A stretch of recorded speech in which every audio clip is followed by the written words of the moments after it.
السلام علیکم دوستو۔ قوم سمود عرب کی قدیم ترین اقوام میں سے دوسری قوم ہے جو قوم عاد کے بعد سب سے زیادہ مشہور و معروف ہے۔ نزول قرآن سے پہلے اس کے قصے اہل عرب میں زبان زد عام تھے۔ قرآن کریم نے قوم سمود کا مسکن وادی حجر الحجر بیان کیا ہے۔ یہ علاقہ آج بھی الحجر کے نام سے ہی جانا جاتا ہے۔ موجودہ زمانہ میں مدینہ منورہ اور تبوک کے درمیان حجاز ریلوے پر ایک اسٹیشن ہے جسے مدائن صالح کہتے ہیں اور یہی سمود کا صدر مقام تھا۔ اس علاقہ کا آج کل دوسرا مشہور نام فج الناقہ ہے۔ اس میں سمود کی بستیوں کے آثار و کھنڈرات آج تک موجود ہیں۔ عرب کا ایک مشہور مورخ لکھتا ہے، جو شخص ملک شام سے حجاز کو آتا ہے اس کی راہ میں اس قوم کے مٹے نشان اور کھنڈرات ملتے ہیں۔ بعض اہل تحقیق نے ان بستیوں کو اپنی آنکھ سے دیکھا ہے۔ نزول قرآن کے زمانہ میں حجاز کے تجارتی قافلے ان آثار قدیمہ کے درمیان سے گزرا کرتے تھے۔ حضور اکرم صلی اللہ علیہ وسلم غزوہ تبوک کے موقع پر جب ادھر سے گزرے تو آپ صلی اللہ علیہ وسلم نے مسلمانوں کو یہ آثار عبرت دکھائے اور سبق دیا جو آثار قدیمہ سے ہر صاحب بصیرت انسان کو حاصل کرنا چاہیے۔ ایک جگہ آپ صلی اللہ علیہ وسلم نے ایک کنویں کی نشاندہی کر کے بتایا کہ یہ وہی کنواں ہے جس سے حضرت صالح علیہ السلام کی اونٹنی پانی پیتی تھی، اور مسلمانوں کو ہدایت کی کہ صرف اسی کنویں سے پانی لینا، باقی کنووں کا پانی نہ پینا۔ ایک پہاڑی درے کو دکھا کر آپ صلی اللہ علیہ وسلم نے بتایا کہ اسی درے سے وہ اونٹنی پانی پینے کے لیے آتی تھی۔ یہ مقام آج بھی فج الناقہ کے نام سے مشہور ہے۔ 8ویں صدی ہجری میں ابن بطوطہ حج کو جاتے ہوئے یہاں پہنچا تھا۔ وہ لکھتا ہے کہ یہاں سرخ رنگ کے پہاڑوں میں قوم سمود کی عمارتیں موجود ہیں جو انہوں نے چٹانوں کو تراش تراش کر ان کے اندر بنائی تھی۔ ان کے نقش و نگار اس وقت تک ایسے تازہ ہیں جیسے آج بنائے گئے ہیں۔ ان مکانات میں اب بھی سڑی گلی انسانی ہڈیاں پڑی ہوئی ملتی ہیں۔ غزوہ تبوک کے موقع پر سمود کے ان کھنڈرات میں جو مسلمان سیر کرتے پھر رہے تھے، ان کو آپ صلی اللہ علیہ وسلم نے جمع کیا اور ان کے سامنے ایک خطبہ دیا جس میں سمود کے انجام پر عبرت دلائی اور فرمایا کہ یہ اس قوم کا علاقہ ہے جس پہ خدا کا عذاب نازل ہوا تھا، لہٰذا یہاں سے جلدی گزر جاؤ، یہ سیرگاہ نہیں بلکہ رونے کا مقام ہے۔ یہ قوم جسامت کے لحاظ سے بڑی لمبی ترنگی اور بھاری بھرکم تھی۔ ان کا جسامت کو دیکھ کر عام حیثیت اور جسامت کے آدمی پر دہشت طاری ہو جاتی تھی۔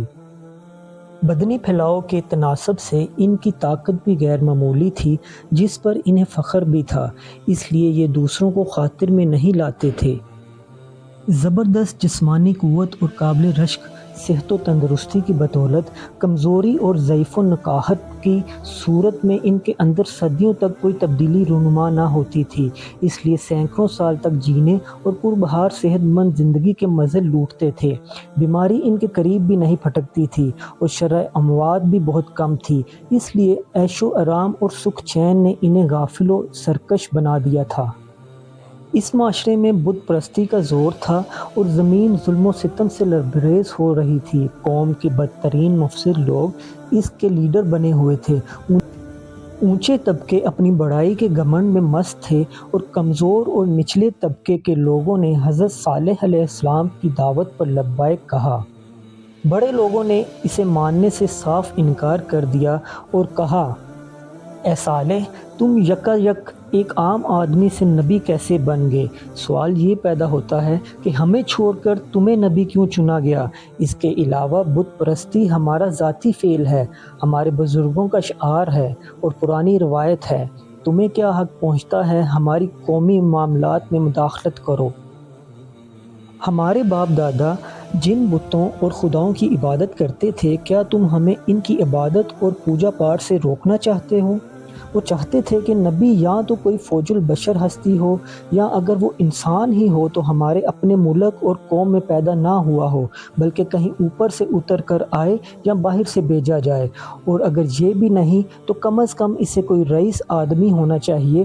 اس کے ساتھ ہی خیر و شر کی کشمکش شروع ہو گئی، اور قوم صالح علیہ السلام کے سرداروں اور مفسدوں نے برملا یہ مطالبہ کیا کہ اے صالح علیہ السلام، لے آؤ وہ عذاب ہم پر جن کی تو ہمیں دھمکی دیتا ہے، اگر تو واقعی رسولوں میں سے ہے۔ لوگوں نے حضرت صالح علیہ السلام سے کہا، سامنے جو فلک بوس چٹان نظر آ رہی ہے، آپ علیہ السلام اسے حکم دے کہ ہماری نظروں کے سامنے پھٹ جائے، اور پھر اس میں سے ایک غیر معمولی ڈیل ڈول والی سرخ رنگ کی اونٹنی نمودار ہو جو باہر آتے ہی بچہ جن دے، اور وہ بچہ اپنی ماں کے ساتھ چلنے پھرنے لگے۔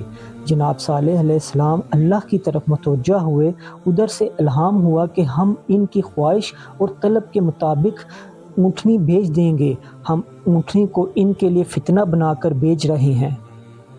اب صبر کے ساتھ دیکھو کہ ان کا انجام کیا ہوتا ہے۔ ان کو بتا دیں کہ پانی ان کے اور اونٹنی کے درمیان تقسیم ہوگا، اور ہر ایک اپنی باری کے دن پانی لینے آئے گا۔ اور وہ فتنہ یہ تھا کہ یکا یک چٹان سے ایک سرخ رنگ کی بڑی ہی خوبصورت اونٹنی لا کر ان کے سامنے کھڑی کر دی گئی۔ قوم سمود بہت حیران ہو گئی۔ انہیں کہہ دیا گیا کہ ایک دن یہ اکیلی پانی پیے گی، اور دوسرے دن تم سب لوگ اپنے لیے اور اپنے جانوروں کے لیے پانی لے سکو گے۔ اس کی باری کے دن تم میں سے کوئی شخص کسی چشمے اور کنویں پر نہ خود پانی کے لیے آئے، اور نہ ہی اپنے جانوروں کو پانی پلانے کے لیے لائے۔ اور ساتھ ہی حضرت صالح علیہ السلام نے فرمایا کہ یہ شاندار اونٹنی قدرت ربانی اور میری صداقت کی روشن نشانی ہے، جو تمہاری خواہش کے مطابق تمہیں دکھا دی گئی ہے۔ اب اس کا احترام کرنا تم پر لازم ہے، اور احترام کی صورت یہ ہے کہ اسے کسی بھی قسم کا نقصان پہنچانے سے گریز کرو، ورنہ عذاب کی گرفت میں آ جاؤ گے۔ جس علاقہ میں قوم سمود آباد تھی، وہاں پانی نایاب تھا۔ سب کی ضرورت پوری کرنے کے لیے ایک ہی کنواں تھا، جس میں قدرتی چشمہ کی طرح پانی ابلتا اور جمع ہوتا رہتا تھا۔ لوگ اپنی ضرورت کے مطابق سارا دن اس کنویں سے پانی بھرتے رہتے تھے۔ شام تک وہ کنواں خالی ہو جاتا تھا، اور دوسرے دن صبح تک پھر بھر جاتا تھا۔ اونٹنی اپنی باری کے دن کنویں کا سارا پانی پی جاتی تھی۔ اس چیز نے قوم سمود کو غضبناک کر دیا، اور انہوں نے اونٹنی کو زخمی کرنے کا فیصلہ کر لیا۔ قدار بن سالف، ایک من چلے طاقتور نوجوان سردار نے حامی بھر لی کہ یہ قومی خدمت وہ انجام دے گا۔ اپنے ساتھ اس نے 8 نوجوان اور ملائے، اور ان 9 نوجوانوں نے مل کر اونٹنی پر حملہ کرنے کا فیصلہ کر لیا۔ انہوں نے اونٹنی کو قتل کر ڈالا اور اپنے رب کے حکم کی نافرمانی کی۔ یہ بدبخت لوگ ایک جگہ گھاٹ لگا کر بیٹھ گئے۔ جو ہی اونٹنی ان کی زد میں آئی تو بجلی کی طرح نکل کر اس پر حملہ کر دیا۔ قدار بن سالف سب سے آگے تھا۔ اس بدبخت خون خوار سفاک نے تیز تلوار کا وار کر کے اس کی ٹانگیں کاٹ دیں۔ اونٹنی بلبلائی، اور اس کا بچہ ڈر کر اسی چٹان کی طرف بھاگا جس نے ماں بیٹے کو جنم دیا تھا، اور اس میں غائب ہو گیا۔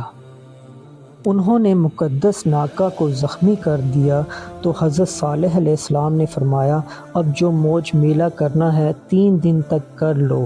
بے حرمتی اور اسے زخمی کرنے کی پاداش میں 3 دن کے بعد تم پر ہولناک عذاب نازل ہوگا۔ یہ ایک ایسی دھمکی ہے جس میں جھوٹ کا کوئی امکان نہیں۔ قوم سمود نے جب یہ بات سنی کہ 3 دن بعد ان پر عذاب نازل ہوگا، تو توبہ استغفار کرنے اور ایمان لانے کی بجائے وہ برک اٹھے اور پیش و تاب کھانے لگے کہ صالح علیہ السلام نے یہ کہہ کر ان کی توہین کی ہے، اس لیے ہمارا حق بنتا ہے کہ ان سے ان کی توہین کا بدلہ لیا جائے اور انہیں قتل کر دیا جائے۔ قبل اس کے کہ وہ اپنے طے شدہ وقت پر حضرت صالح علیہ السلام کے ہاں انہیں قتل کرنے کے لیے پہنچتے، اللہ تعالیٰ نے اپنا عذاب بھیج دیا، اور نہ صرف وہ بلکہ ان کی پوری قوم تباہ ہو گئی۔ آخر صالح علیہ السلام کی نافرمانی اور اونٹنی کی بے حرمتی کا ان کے انتقام اور اللہ پر ایمان نہ لانے کی سزا کا وقت آ گیا۔ اچانک سنسان فضاؤں میں ایک خوفناک گرجدار چنگار گونجی، جیسے کروڑوں آسمانی بجلیاں پوری شدت کے ساتھ کڑکنے لگی ہوں، یا لاکھوں ببر شیروں نے بیک وقت پوری قوت کے ساتھ گرجنا شروع کر دیا ہو۔ ان کے جسمانی اعضاء اس گونج اور گرج کی تاب نہ لا سکے، کانوں کے پردے پھٹ گئے اور سینوں میں دل ہول سے دہل گئے، اور جسمانی نظام درہم برہم ہو گیا، لاشیں پڑے رہ گئے۔ پھر ان کا نام و نشان مٹ گیا، جیسے کبھی یہاں آباد ہی نہیں تھے، اور ظالم لوگوں کو ہولناک آواز نے آ پکڑا، سو انہوں نے صبح اس طرح کی کہ اپنے گھروں میں مردہ حالت میں اوندے پڑے رہ گئے، گویا وہ کبھی ان میں بسے ہی نہ تھے۔ ایک طرف قوم سمود پر یہ قیامت ٹوٹ پڑی تو دوسری جانب اللہ تعالیٰ نے حضرت صالح علیہ السلام اور ان کی جماعت کو اپنی حفاظت میں لے لیا اور اس رسوا کن عذاب سے بچا لیا۔ عذاب کے اختتام پر حضرت صالح علیہ السلام اپنے شہر واپس لوٹے۔ تباہ حال بستی کے کھنڈرات پر کھڑے ہو کر ان نعشوں کو دیکھ کر جو بکھری ہوئی حالت میں پڑی تھی، اس طرح خطاب فرمایا: اے قوم، بلا شبہ میں نے اپنے رب کا پیغام تم تک پہنچا دیا اور تم کو نصیحت بھی کی، لیکن تم تو نصیحت کرنے والوں کو پسند ہی نہیں کرتے تھے۔ سنت اللہ یہ رہی ہے کہ اگر وہ اپنے پیغمبر کو کسی قوم کی ہدایت کے لیے بھیجے اور قوم اس کی ہدایت پر کان نہ دھرے تو ضروری نہیں کہ وہ قوم ہلاک ہی کر دی جائے، لیکن جو قوم اپنے نبی سے اس وعدہ پر نشان طلب کرے کہ اگر ان کا مطلوبہ نشان ظاہر ہو گیا تو وہ ضرور ایمان لے آئیں گی، اور پھر وہ ایمان نہ لائے تو اس قوم کی ہلاکت یقینی ہو جاتی ہے، اور اللہ رب العزت اس کی خطا معاف نہیں کرتا۔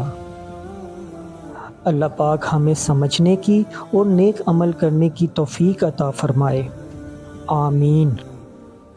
اگر ویڈیو اچھی لگی ہو تو ویڈیو کو لائک کر دیں اور چینل کو سبسکرائب کر دیں تاکہ آنے والی تمام ویڈیو آپ تک پہنچ سکیں۔